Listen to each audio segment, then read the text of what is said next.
kahirapan. Hindi ito isang salita o isang headline sa balita.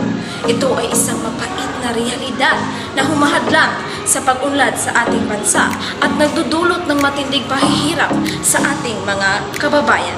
Sa loob ng susunod na 3 minuto, ating suriin ang malalim na ugat ng kahirapan, mga malawagang epekto nito sa ating lipunan, at ang mga konkretong hakbang na maaari nating gawin upang ito ay malabanan.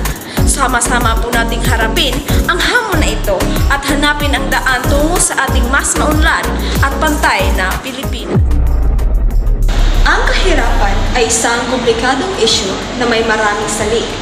Hindi ito isang simpleng problema na may isang solusyon. Isalang-alang natin ang mga sumusunod. Maraming Pilipino ang nagtatrabaho ng buong araw, ngunit kulang pa rin ang kanilang kinikita para matugunan ang pangunahing pangangailangan ng kanilang pamilya. Ang korupsyon ay nagre-resulta sa maling paggamit ng mga pondo na dapat sana ay mapunta sa mga programa para sa pagpapaunlad ng bansa.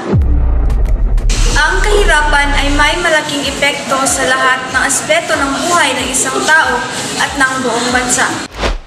Ang malnutrisyon ay isang pangkaraniwang problema na nagdudulot ng mga sakit at kapansanan. Ang mga batang mula sa mahihirap na pamilya ay nahihirapang makapag-aral dahil sa kakulangan ng resources at suporta. Ang kahirapan ay nagbababa ng produktibidad ng bansa at naglilimita sa paglago ng ekonomiya. Ang paglutas sa kahirapan ay nangangailangan ng isang komprehensibong at multi-sectoral na diskarte. Kailangan ang sama-samang pagkilos ng pamahalaan, pribadong sektor, at ng bawat isa sa atin. Narito ang ilang mga mungkahi. Pagsuporta sa mga negosyo at paglikha ng mga oportunidad sa trabaho sa mga rural na lugar. Pag-improve ng kalidad ng edukasyon sa mga pampublikong paaralan. Pagtiyak ng transparency at accountability sa pamahalaan.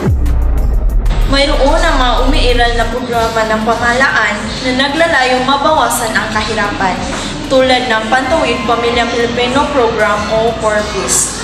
Ngunit kailangan pa rin na mas malawak at mas epektibo ang implementasyon ng programang ito.